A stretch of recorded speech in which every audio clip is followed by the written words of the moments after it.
নমস্কার বন্ধুরা, টক ঝাল মিষ্টি ইউটিউব চ্যানেলের নতুন একটা রেসিপি ভিডিওতে আপনাদের সকলকে জানাই স্বাগত।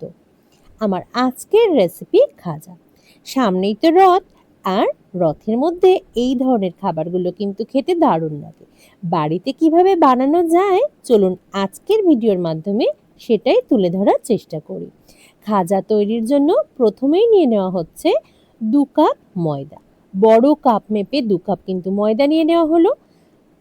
পুরোটাই কিন্তু ময়ান ঘি দিয়েই দেওয়া যায়, তবে আমরা আজ চেষ্টা করছি ঘি এবং সাদা তেল দুটো ব্যবহার করতে। তাই প্রথমে 3 চামচ পরিমাণ সাদা তেল নিয়ে নেওয়া হলো, সাথে নিয়ে নেওয়া হচ্ছে ঘি, সামান্য পরিমাণ লবণ, খুব সামান্য, আর গুঁড়ো চিনি ব্যবহার করা হলো 2 চামচ পরিমাণ। সমস্ত উপকরণগুলোকে চামচের সাহায্যে প্রথমে একটু মিশিয়ে নেওয়া হচ্ছে, তারপর কিন্তু হাতের সাহায্যে খুব ভালোভাবে ময়ানটাকে মিশিয়ে নিতে হবে। এখানে আমরা যে সাদা তেলটা ব্যবহার করলাম তার পরিবর্তে শুধুমাত্র ঘি দিয়ে এই ময়ানটা দিলেও কিন্তু এর স্বাদটা অনেকটাই বৃদ্ধি পায়। খুব ভালোভাবে হাতের সাহায্যে ময়ানটাকে মিশিয়ে নেওয়া হচ্ছে, যতক্ষণ না এরকম মুঠো করলে একটু দলা পাকিয়ে আসে এমন মনে হয়।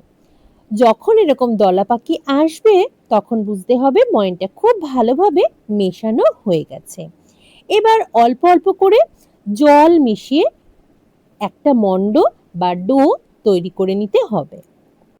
রুম টেম্পারেচারে রাখা সাধারণ জল, যেটা আমরা খেয়ে থাকি এমন বিশুদ্ধ জল মিশিয়ে অল্প অল্প করে এই ডোটা কিন্তু তৈরি করা হয়ে গেছে। একসাথে জল দেওয়া যাবে না, তাতে করে কিন্তু অনেক সময় খুব বেশি নরম হয়ে যেতে পারে। এবার বানিয়ে নেওয়া হচ্ছে একটা ঘোল, যেটা খাজা তৈরির জন্য অবশ্যই বানিয়ে নিতে হবে। এখানে প্রথমে নিয়ে নেওয়া হয়েছে কর্নফ্লাওয়ার, আর তার মধ্যে মিশিয়ে নেওয়া হচ্ছে সাদা তেল। এই যে ঘোলের পরিমাণটা আমরা কতটুকু খাজা তৈরি করব সেই অনুসারেই কিন্তু আমাদের নিজেদেরকেই ঠিক করে নিতে হবে।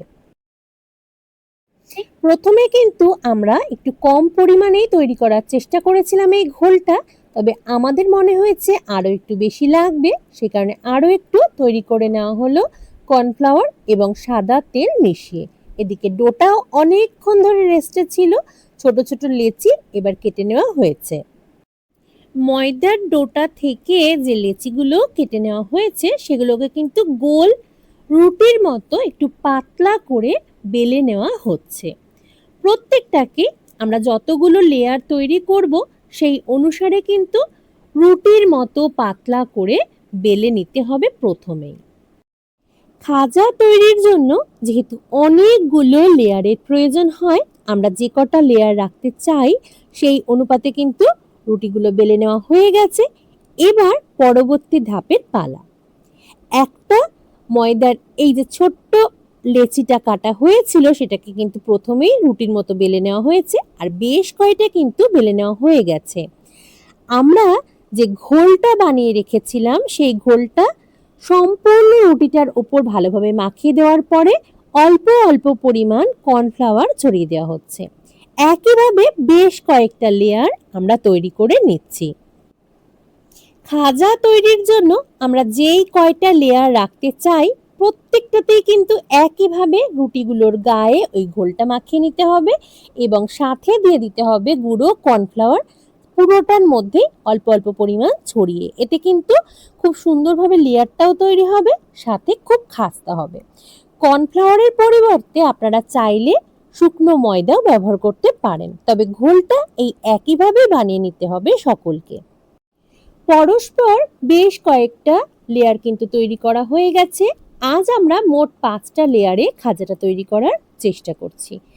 একদম ওপরের স্তরে আর ঘোলটা লাগাবার প্রয়োজন নেই, অল্প পরিমাণ গুঁড়ো ময়দা ছড়িয়ে খুব হালকা হাতে একটু বড় করে বেলে নেওয়া হচ্ছে। এটা কিন্তু খুব চাপ দিয়ে একেবারেই বেলা যাবে না, তাহলে এই যে লেয়ারগুলো বা স্তরগুলো সেটা একসাথে মিশে যাবে, আর আমরা যখন খাজাটাকে ভাজবো তেলের মধ্যে তখন কিন্তু এই যে স্তর বিন্যাসগুলো সেটা ঠিকঠাক আসবে না। তাই এই বেলাটার সময় খুবই হালকা হাতে বেলতে হবে। দেখুন খুব বড় করে বেলে নেওয়া হয়েছে, আর তারপর কিন্তু ওপরের অংশে লাগিয়ে নিতে হবে আবারও একবার একটু ঘোল আর সামান্য পরিমাণ ময়দার গুঁড়ো। হাতের সাহায্যে যেভাবে রোলটা করা হচ্ছে ঠিক সেভাবে হালকা চাপ দিয়ে দিয়ে কিন্তু রোলটা করে নিতে হবে। আমরা যেহেতু মাত্র 5টাই লেয়ার গড়েছি, তাই জিনিসটা কিন্তু খুব বড় আকারে তৈরি হবে না। আর আমাদের যেহেতু খুবই পছন্দ ছোট ছোট আকারের খাজা বা মিনি খাজা, তাই আমরা এভাবেই গড়েছি। আপনারা যারা চান বেশি লেয়ারযুক্ত খাজাও তৈরি করতে পারেন, আর একটু বড় মাপের খাজাও কিন্তু অবশ্যই এভাবেই তৈরি করে নিতে পারেন। দেখুন ছোট ছোট টুকরো আকারে কিন্তু এগুলোকে কেটে নেওয়া হচ্ছে, আর তারপর হাতের সাহায্যে যেভাবে একটু প্রেস করা হচ্ছে এভাবে কিন্তু একটু প্রেস করে নিতে হবে। যারা মিষ্টি প্রেমী মানুষজন রয়েছেন অনেকেই কিন্তু বাইরে থেকে বা মিষ্টির দোকান থেকে কিনে এনে বিভিন্ন প্রকার মিষ্টি খেয়ে থাকেন আমার মতোই।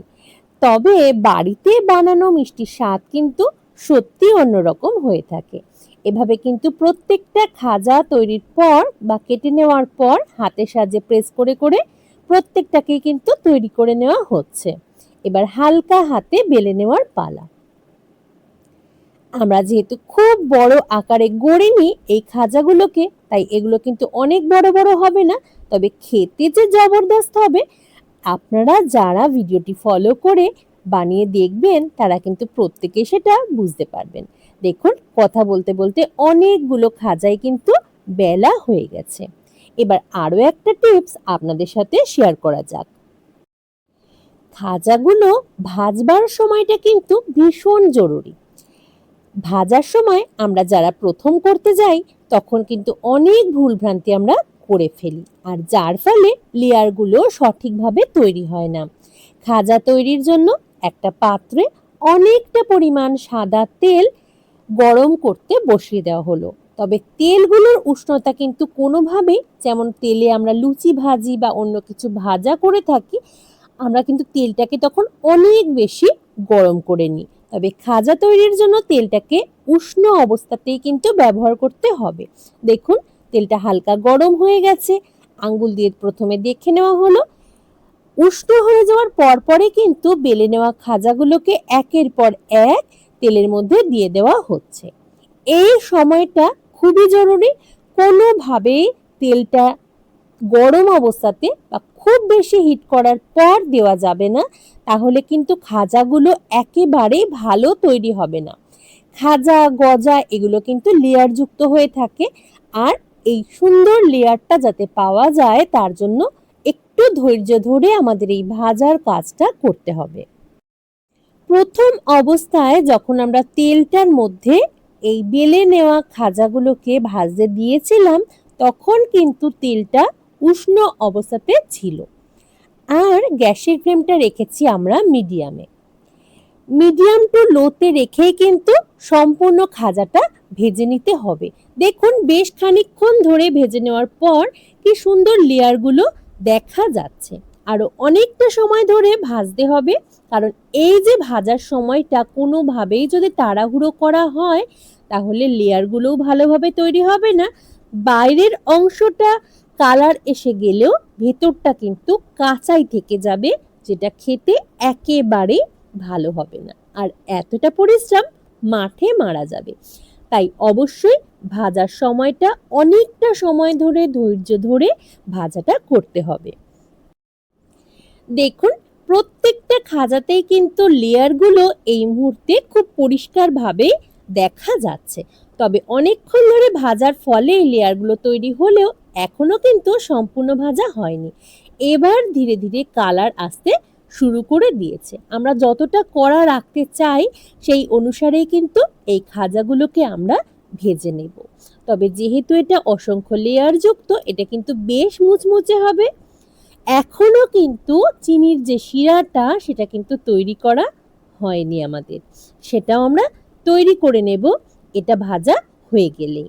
কারণ যেহেতু এটা একটা মিষ্টি খাবার, তাই অবশ্যই চিনি শিরাটাও তৈরি করে নিতে হবে জলদি। মিডিয়াম ফ্লেমে প্রায় মিনিট 15 সময় ধরে কিন্তু খাজাগুলোকে ভেজে নেওয়া হয়েছে, আর এটা আমরা যেভাবে চেয়েছিলাম সেভাবেই কিন্তু তৈরি হয়েছে, ভীষণই মুচমুচে আর ভীষণ সুন্দর খেতে। এবার বানিয়ে নেওয়া হবে চিনির শিরাটা। তার জন্য নিয়ে নেওয়া হয়েছে বড় কাপের 1 কাপ পরিমাণ চিনি। প্রথমে একটা পাত্রে চিনিটাকে নিয়ে নেওয়া হলো। এবার নিয়ে নেওয়া হবে পরিমাণ অনুসারে জল। যেই কাপে আমরা চিনিটা ব্যবহার করেছিলাম, 1 কাপ পরিমাণ চিনি আমরা নিয়েছিলাম, সেই 1 কাপ মেপেই কিন্তু জলও আমরা ব্যবহার করেছি। এবার খুব ভালোভাবে চিনিটাকে জাল হতে দেব, যাতে চিনিটা খুব ভালোভাবে মিশে যায়। একটু আঠালো ভাব চলে আসা অবধি এই চিনিটাকে কিন্তু ভালোভাবে জাল করে নিচ্ছি। চিনিটা মিনিট 7 সময় ধরে জাল করা হয়ে গেছে আর চিনির রসটা বেশ গাঢ় হয়ে এসেছে। এবার এই চিনির রসে 1 চামচ পরিমাণ ঘি যুক্ত করে দেওয়া হলো। এই ঘিটা যুক্ত করার ফলে কিন্তু এই চিনির রসের যে স্বাদটা সেটা কিন্তু আরো অনেকটা বৃদ্ধি পাবে। এবার দেখুন চিনির রসটা কিন্তু সম্পূর্ণভাবে জাল হয়ে গেছে। ইন্ডাকশনটা অফ করে দিয়ে এই চিনির শিরাটা বা রসটা গরম থাকা অবস্থাতেই কিন্তু এই আগে থেকে ভেজে তুলে নেওয়া খাজাগুলো দিয়ে অল্প সময়ের জন্য মিশিয়ে তুলে নিতে হবে। খুব বেশি সময়ের জন্য রেখে দিলে কিন্তু এগুলো অনেক বেশি নরম হয়ে যাবে, যেটা খেতে একেবারেই ভালো লাগবে না। খাজাটা একটু মুচমুচে খাস্তা হলেই বেশ ভালো লাগে। আপনারাও কিন্তু বাড়িতে ঠিক এভাবেই বানিয়ে নিতে পারেন অতিথিদের জন্য কিংবা নিজের পরিবারের জন্য। কেমন লাগলো অবশ্যই জানাবেন কমেন্ট করে। ভালো লাগলে লাইক করতে ভুলে যাবেন না। আর যারা প্রথমবার দেখছেন আমি অনুরোধ করব সাবস্ক্রাইব করে পাশে থাকার জন্য। আজ এই পর্যন্তই। নতুন ভিডিও নিয়ে আপনাদের সঙ্গে দেখা হবে খুব তাড়াতাড়ি। ভালো থাকবেন সকলে।